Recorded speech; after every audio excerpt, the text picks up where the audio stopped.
Assalamualaikum warahmatullahi wabarakatuh. Statistik pendidikan Bab 2 tentang distribusi frekuensi. Secara definitif, pengertian distribusi frekuensi adalah penyusunan data ke dalam kelas-kelas tertentu di mana setiap data dimasukkan ke dalam interval tertentu juga.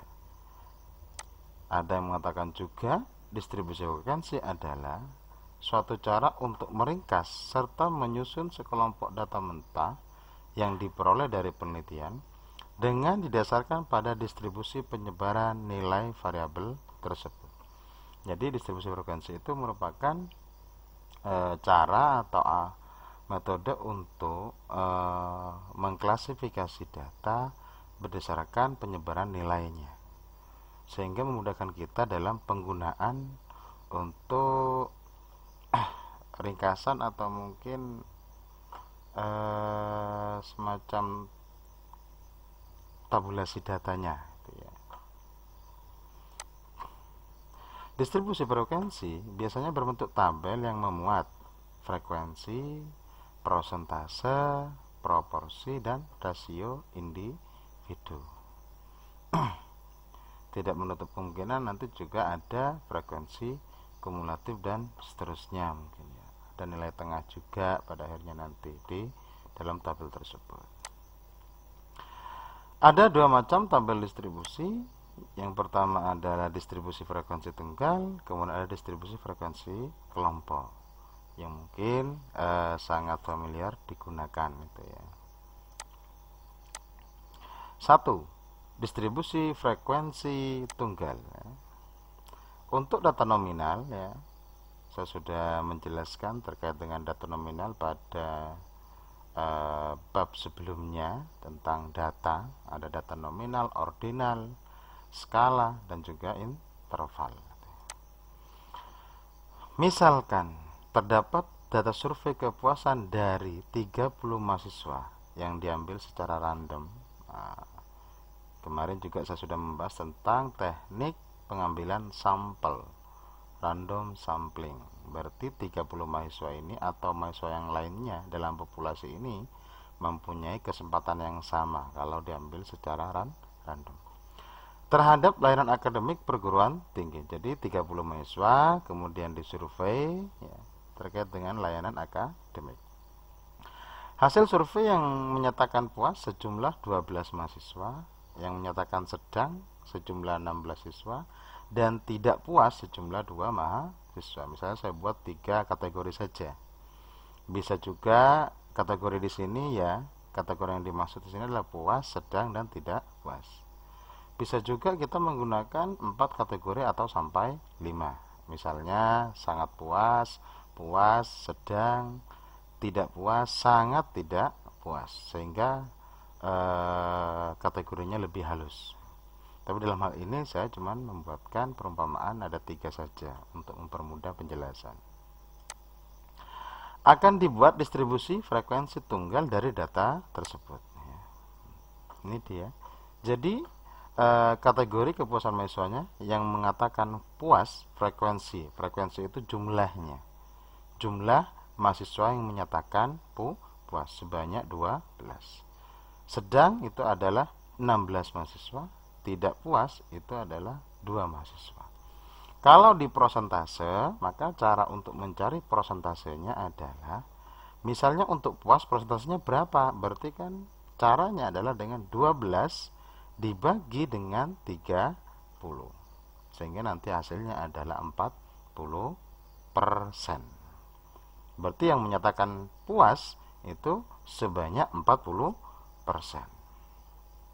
Kemudian yang mengatakan sedang, caranya juga sama, 16 dibagi dengan 30 dikalikan 100. Hasilnya adalah 53,33%. Kemudian kategori yang terakhir yang tidak puas yaitu 2, berarti 2/30, hasilnya adalah 6,66%. Jadi kalau di total karena persentase berarti 100 dia. Sangat sederhana sekali untuk mencari persentase. Lah, dari persentase ini bisa dikembangkan kalau misalnya kita ingin mengembangkan dalam bentuk pie chart misalnya seperti itu.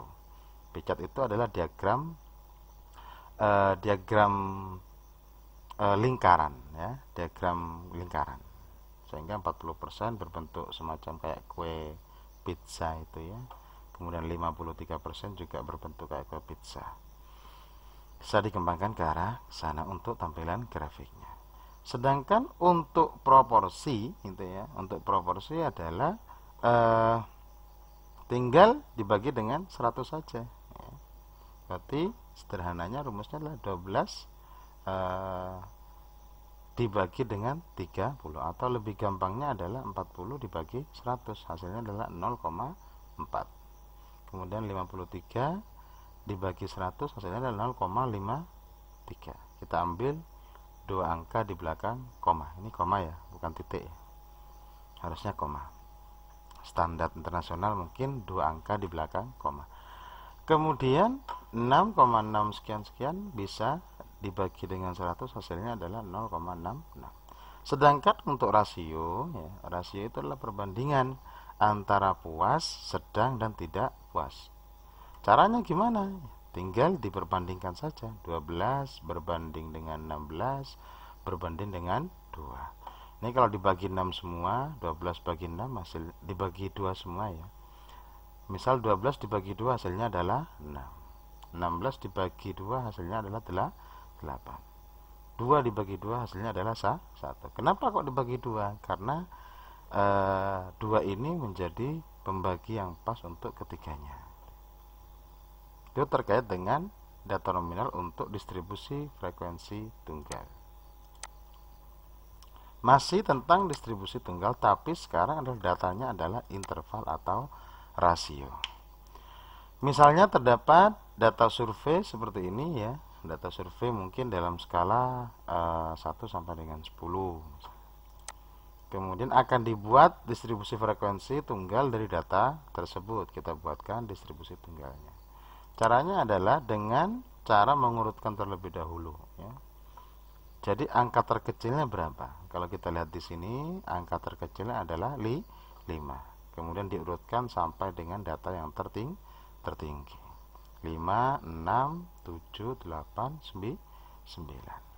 Setelah itu untuk mengisi frekuensinya ya, frekuensi itu kan berarti banyaknya muncul, atau data 5 ini munculnya berapa kali gitu ya. Kalau dilihat dari data ini kita hitung 5, 1, 2, 3. Setelah itu tidak ada 5 lagi, berarti 3 frekuensinya. Kemudian kalau yang 6, 1, 2, 3, 4, 5, 6. Berarti ada 6 yang muncul. Kemudian 7-nya ada berapa? 1, 2, 3.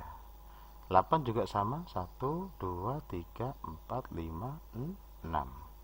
9 ada 1, 2, 3, 4. Berarti 9-nya juga ada 4. Itu hanya untuk mencari frekuensi dari kumpulan data yang belum dikelompokkan. Jadi diurutkan terlebih dahulu, kemudian dihitung ada berapa kali masing-masing datanya itu muncul. Nah, kita lanjutkan. Bagaimana dengan distribusi frekuensi kelompok? Nah, kalau tadi adalah distribusi frekuensi tunggal, sekarang adalah kelompok. Distribusi frekuensi kelompok merupakan interval-interval kelas untuk menggambarkan nilai-nilai variabelnya. Jadi kita mengelompokkan terlebih dahulu ke dalam interval-interval tertentu. Kalau pada distribusi frekuensi tunggal itu tidak ada interval, ya, tidak ada interval. Langsung saja tadi 5, 6, 7, 8, 9. Lah, misalnya terdapat data nilai hasil belajar dari 24 siswa, ya. Langkah-langkah untuk membuat distribusi frekuensi kelompoknya adalah, misalnya ini dia datanya.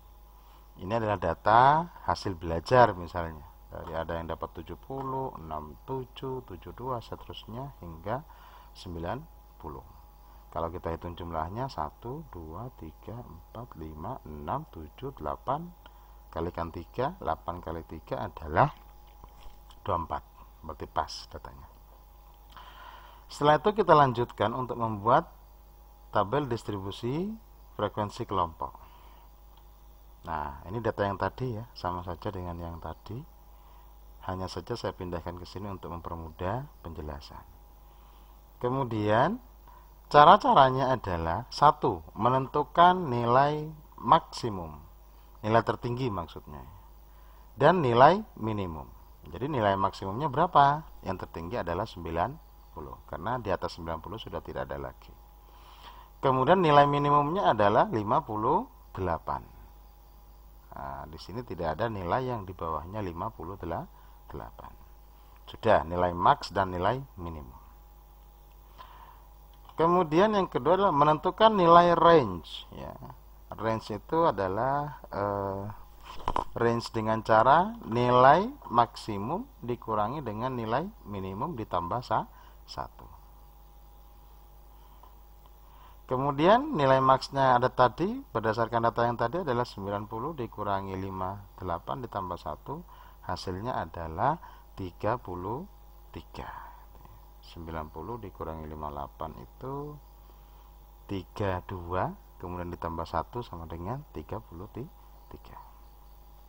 Setelah itu lanjutkan lagi, kemudian menentukan jumlah kelompok K. Jadi berdasarkan data ini kita akan membagi kira-kira berapa kelompok gitu ya.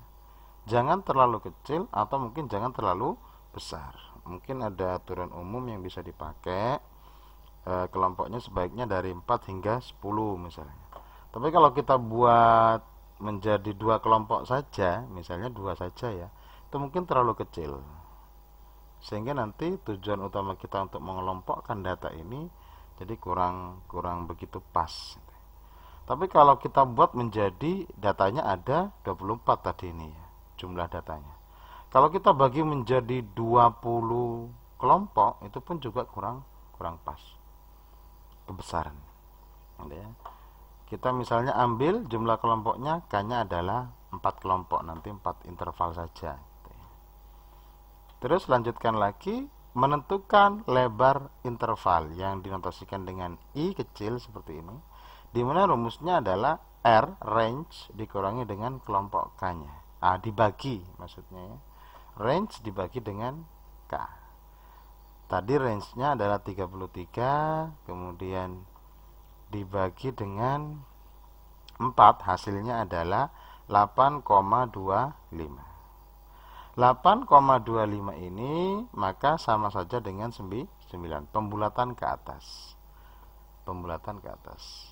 Ada yang bilang bahwa jika dalam penentuan lebar interval ini, jika 8 ini mempunyai koma, sekecil apapun komanya, maka dia akan diikutkan ke atas. Jadi bukan pembulatan sebagaimana mestinya dalam ilmu matematika. Kalau dalam ilmu matematika itu pembulatannya jika 8,5 ke atas maka dibulatkan ke atas, jika 8,5 ke bawah maka dibulatkan ke bawah. Kalau dalam hal ini tidak. Misalnya di sini 8,1, maka dia tetap juga dibulatkan ke atas sehingga menjadi 9. Setelah itu, setelah ketemu ya lebar intervalnya 9, baru kemudian yang kelima adalah membuat tabel intervalnya. Bagaimana tabelnya? Berdasarkan data informasi ini. Nilai intervalnya, kita punya K-nya adalah 4 kelompok, berarti kelompok 1, 2, 3, dan 4. Nah, cara membuatnya. Nah, sekarang cara membuatnya adalah interval terendahnya dituliskan terlebih dahulu 58, angka minimumnya atau nilai minimum, nilai terendah 58. Kemudian kita lihat ya lebar intervalnya ya 9. Berarti kita tinggal berhitung dari 58 itu sebanyak intervalnya 9. Berarti 58, 59, 60, 61, 62, 63, 64, 58, 59, 60, 61, 62, 63, 64, 65, 66. Jadi 9. Intervalnya 9 lebarnya. 66. Begitupun juga setelah 66 berarti 67 sampai dengan 75. 75 sampai dengan 84. Semuanya itu lebar kelasnya itu atau lebar intervalnya. Jadi ada yang bilang lebar kelas atau mungkin interval itu sebanyak 9. 85 juga sampai dengan 93 ya. 85, 86, 87, 89, 90, 91, 92, 93. Untuk frekuensinya tetap, jadi kita harus melihat frekuensi ini tetap cara menghitungnya seperti halnya data frekuensi tunggal, hanya saja sekarang dalam bentuk interval. Jadi dari angka-angka ini ya, dari data-data ini yang masuk dalam interval 58 sampai dengan 66 itu ada berapa? Maka kita mulai berhitung. 58 sampai dengan 66. 70 tidak masuk, 67 tidak masuk, 72 tidak masuk, 86 tidak masuk, 65 masuk dia. 65 masuk ya dalam interval 58 sampai dengan 66. 65 berarti 1 2 ya, 58 juga masuk. Kemudian kita cari lagi, 74 tidak masuk semuanya. Kemudian ada 58 lagi. Berarti ada 3 karena yang lainnya sudah di atas dari interval ini. Dengan cara yang sama juga untuk interval yang kedua kita cari dari 67 sampai dengan 75. Contohnya apa? 70. 70 berarti masuk interval yang kedua, kelompok yang kedua. 70 1 ini juga masuk, 2 3 ya.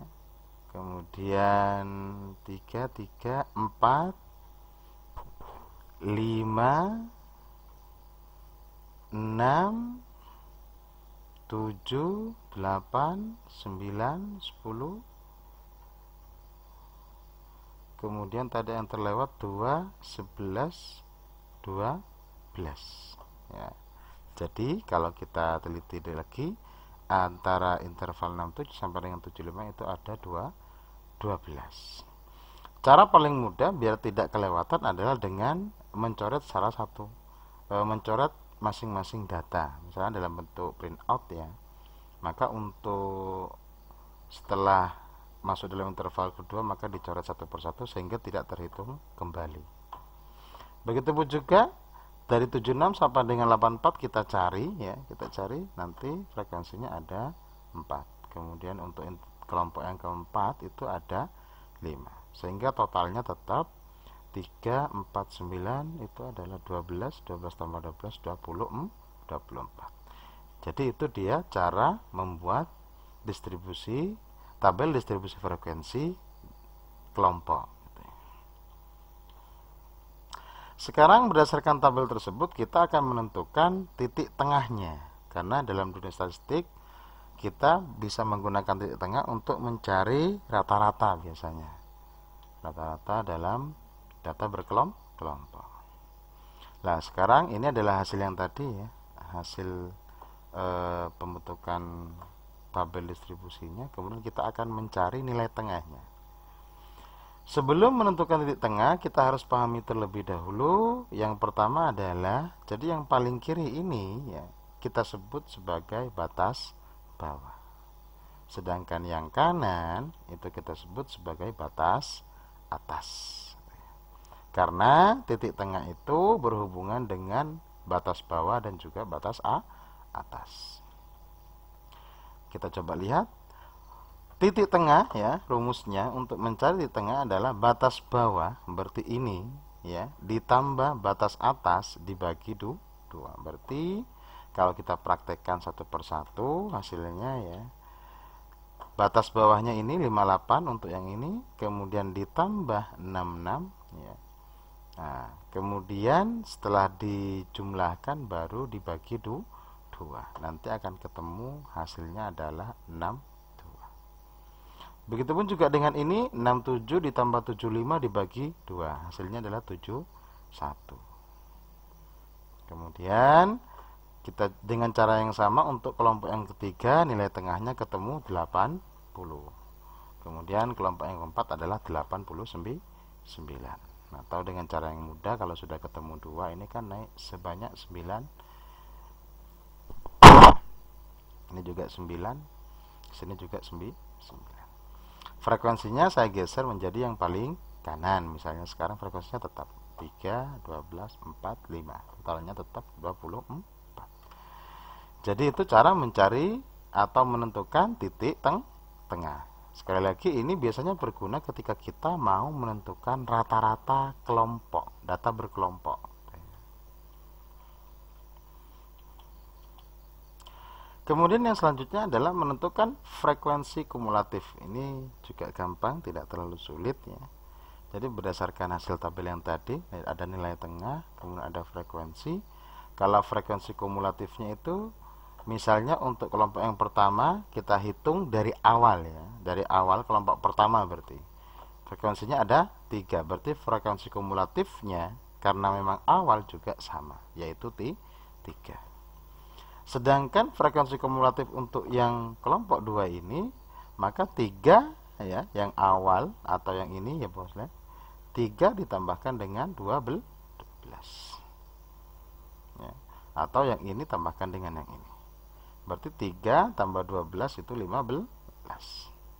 Kemudian untuk frekuensi kumulatif yang ketiga adalah menjumlahkan 15 dengan ini 4, atau menjumlahkan ini semua boleh. Jadi 3 tambah 12 tambah 4 berarti kumulatifnya berapa? 19. Kemudian untuk yang keempat berarti adalah menjumlahkan 3 tambah 12 tambah 4 tambah 5, hasilnya 24. Atau dengan cara yang lain, yaitu 19 ditambah dengan 5, hasilnya adalah 24. Lah, ini adalah tentang distribusi frekuensi yang mungkin akan banyak digunakan dalam perhitungan-perhitungan manual.